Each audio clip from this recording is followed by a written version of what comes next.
Assalamualaikum warahmatullahi wabarakatuh.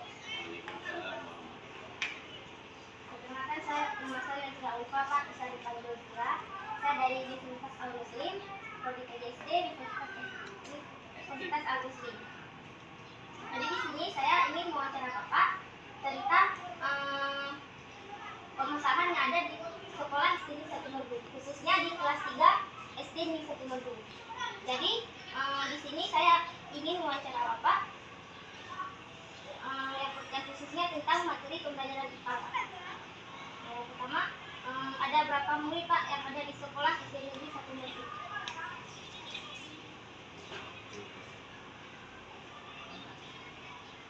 Baiklah, saya ingin menanggapi pertanyaan dari mahasiswi dari Universitas Al Muslim, yaitu yang pertama mengenai kendala di kelas 3 ya. Dalam proses pembelajaran terutama kita ambil pelajaran pilihan. Yang pertama kali jumlah siswa di kelas 3 itu ada 18 orang. Jumlah keseluruhannya Jumlah seluruhnya dari kelas 1 sampai kelas 6? itu 120 jumlah ya. Yang kedua Pak, bagaimana metode mengajar? Apakah menggunakan infocus atau raga? Sebenarnya mengenai penggunaan media itu tergantung daripada materi yang dituntut.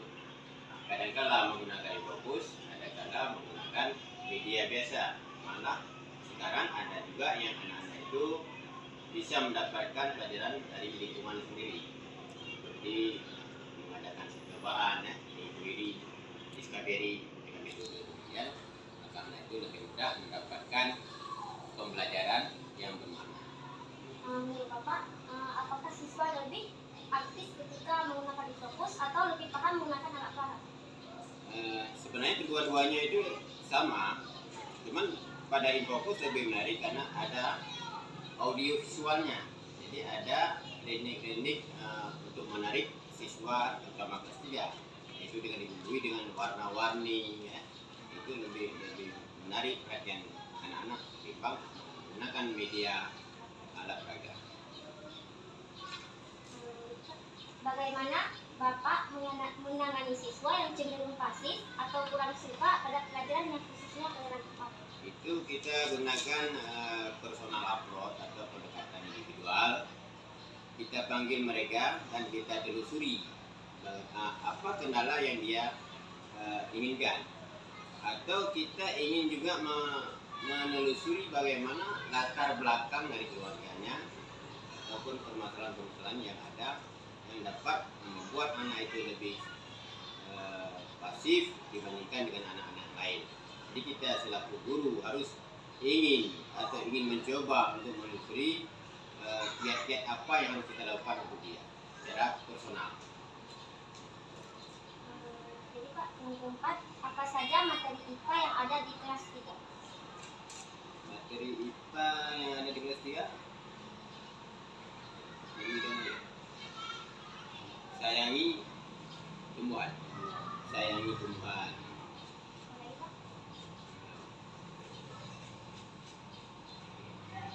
Sayangi tumbuhan. Ada berapa pokok pembahasan? Apakah Pak di kelas 3 ada yang materi yang namanya sumber daya alam? Sumber daya alam itu di kelas tinggi. Kelas 4, 5. Sumber daya alam itu di kelas 5. Habis. Cuma sayangi tumbuhan Pak di kelas 3? Sayangi tumbuhan. Ya, sayangi tumbuhan. Kebetulan saya bukan guru kelas 3, jadi belum memahami materinya. Sayangi tumbuhan dengan hewan enggak? Sayangi hewan dan tumbuhan. Mungkin begitu.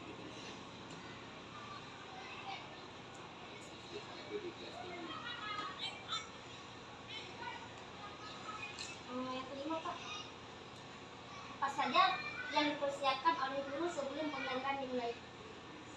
Itu hal yang rutin. Yang pertama kelengkapannya ya RPP.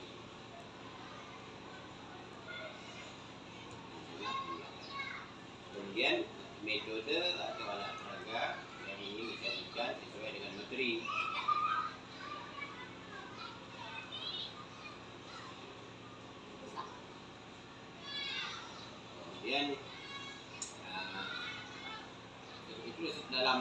PBM ya. PBM jadi mengadakan evaluasi atau tindak lanjut dari hasil dari proses pembelajaran tersebut. Jadi guru juga membuat umpan balik sejauh mana kemampuan siswa yang telah terserap materi yang disampaikan oleh guru. Feedbacknya. Selanjutnya, Pak, bagaimana guru mengaktifkan dan melibatkan siswa dalam pembelajaran? Itu kita lihat materi, mungkin nanti anak-anak bisa kita membuat kelompok ataupun secara individual ataupun kelompok sebangku, teman sebangku. Jadi kita dulu ingin membuat suasana dalam proses belajar mengajar itu anak-anak itu lebih aktif dan lebih bergairah di dalam menerima proses pembelajaran yang disampaikan oleh guru. Adakah kendala yang guru alami saat pembelajaran IPA berlangsung? Itu tentu saja ada. Karena dari 18 siswa tadi tidak semuanya kemampuan intelektualnya rata-rata. Jadi ada yang menengah, ada yang di bawah, ada yang lebih. Tentu saja anak-anak yang intelektualnya itu rendah itu memerlukan perhatian yang lebih daripada anak yang intelektualnya di atas. Cara penanganannya itu tergantung kemampuan daripada siswa tersebut. Baik kita melakukan secara pendekatan secara individual ataupun secara kelompok. Mungkin saja oleh guru juga dapat dilaksanakan dengan mendekati pihak wali murid untuk menelusuri kendala-kendala yang dihadapi oleh siswa tersebut.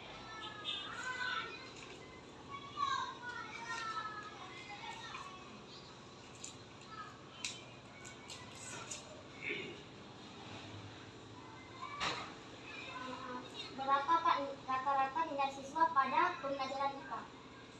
Untuk pelajaran IPA kebanyakan nilainya di atas rata-rata, di atas KKM. Kita 80, 50, 80. Karena materi IPA itu menyangkut dengan kehidupan sehari-hari. Jadi anak-anak lebih mudah memahami dan mendapatkan pengetahuan. Apakah terdapat siswa yang nilai IPA-nya di bawah rata-rata? Ada 1-2. Mungkin itu seperti yang kita ceritakan tadi, anak-anak di bawah intelektualnya di bawah rata-rata. Mungkin anak-anak inklusi ya, misalnya dikatakan nilai di bawah rata-rata. Apakah Bapak mengajar selalu menggunakan RPP? RPP itu memang itu acuan guru di dalam proses mengajar. Berarti selalu, Pak. Setiap mengajar selalu menggunakan RPP. Tidak setiap mengajar, mungkin kami membuat panduan untuk 2 kali pertemuan kita 1 RPP. Kalau selalu kita membuat setiap tampil membuat RPP, jadi harus sibuk tersita waktu untuk membuat RPP saja. Memang kita ambil pokok dan intinya saja untuk menyampaikan materi. Apalagi dalam materi sekarang itu saling berkaitan. Jadi RPP-nya tidak perlu terlalu banyak dibuat. Cuma jam pertemuannya saja yang harus diolah, ya, dikelola sesuai dengan tema yang disampaikan. Selanjutnya, apakah Bapak mengajar selalu menggunakan media pembelajaran? Media pembelajaran itu tidak mesti selalu, itu tergantung materi. Misalnya ada materi yang memang menggunakan metode ceramah, tidak perlu menggunakan media lain. Dan juga materi yang memang dituntut dengan pasif berceramah untuk menggunakan media-media yang lebih konkret dan dapat dipahami oleh siswa. Misalnya matematik itu menggunakan media yang konkret, ya. So, dalam IPA juga menggunakan media yang konkret, sehingga pemahaman anak itu lebih mudah dan lebih terarah terhadap materi yang disampaikan.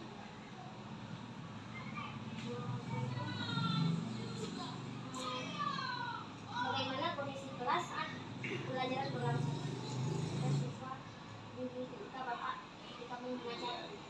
Kelas itu harus betul-betul steril dan kondusif untuk dapat melaksanakan proses pembelajaran.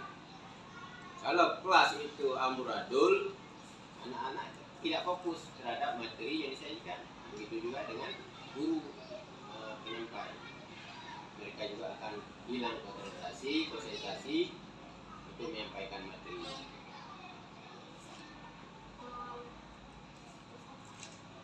Model pembelajaran apakah yang sering Bapak gunakan untuk proses pembelajaran? Model pembelajaran yang sering Bapak gunakan? Istilah masing-masing ya. Untuk menyatukan beberapa metode, ada learning by doing, belajar sambil bekerja, ada learning istilah itu cukup banyak. Kita tidak bisa tidak menghafal istilah. Yang sering kita lakukan, kita melakukan perpaduan beberapa metode, istilahnya nanti cari sendirilah, untuk memantapkan materi di dalam penerimaan kepada siswa. Gimana yang Bapak maksud tadi, bekerja sambil belajar sambil bekerja? Learning by doing, belajar sambil bekerja. Contohnya? Contohnya dulu kita ambil si Amim ambil mengolah kerbau, dia bisa membaca buku di atas kerbaunya, dia juga asik, kerbau juga kenyang, dia mendapatkan pengetahuan dari membaca sambil mengolah kambing itu. Kita juga bisa kan, sambil menjual bakso, sambil menunggu pelanggan kan bisa baca buku. Bekerja sambil belajar sambil bekerja. Jadi duanya kita dapat, keuntungan kita dapat. Apakah guru sering menggunakan model pembelajaran kooperatif berupa kelompok atau diskusi? Sekarang kebanyakan menggunakan kooperatif itu dengan kelompok. Ini dengan kelompok, anak-anak kan bisa bertukar pengalaman, bisa membagi cerita, dan bisa sama-sama aktif untuk melakukan kegiatan yang disajikan. Buku apa yang Bapak gunakan ketika mengajar? Apakah Alfa 13 atau Kultur Merdeka? Ya, kalau untuk kelas 3 masih di sekolah kita ya, masih K13 ya. Kalau sekolah tinggi Pak? Kita sudah mulai umur kurikulum mereka. Ini yang tinggal kelas 3 dengan kelas 6. Mungkin tahun ini ajaran ini Kelas 1, kelas 2 kurikulum Merdeka.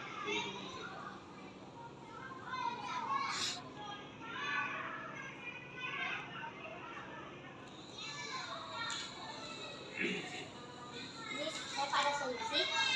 Bagaimana menurut Bapak jika saya menerapkan model pembelajaran Think Fire Share di sini, khususnya Pak di kelas 3? Yang dimaksud dengan Think Fire Share itu Pak, misalnya di lingkup kooperatif Pak. Yang pertama, saya menyuruh siswa membuat pertanyaan Pak, membuat soal evaluasi. Terus siswa tersebut mereka berpikir secara individu Pak. Setelah mereka berpikir secara individu, lalu mereka berdiskusi dengan teman sebangkunya. Nah, jadi kan tadi mereka berdiskusi secara individu Pak. Otomatis pikiran mereka tidak luas ataupun tidak berluas wawasan Pak. Tidak sedetail itu Pak. Kan setelah mereka berdiskusi dengan teman samping, oh berarti gini gitu Pak. Berarti sudah bertukar pikiran Pak. Nah, kan mereka sudah mendapatkan jawabannya Pak. Lalu saya menyuruh mereka untuk bangun ke depan, untuk menjelaskan apa yang telah mereka pikirkan, apa yang telah mereka dapatkan, mereka kompromi tadi Pak. Lalu mereka menjelaskan kepada teman di kelas Pak. Apakah Bapak sudah menerapkan metode tersebut di sini Pak? Metode tersebut sudah ada cikal bakalnya, terutama dalam melaksanakan diskusi. Kemudian dengan saudari menawarkan cara demikian, kami sangat mendukung, sehingga kita membuka cakrawala atau wawasan siswa untuk lebih menguasai materi atau mengenal lingkungan, baik itu lewat diskusi maupun dengan ide-ide teman. Kami sangat mendukung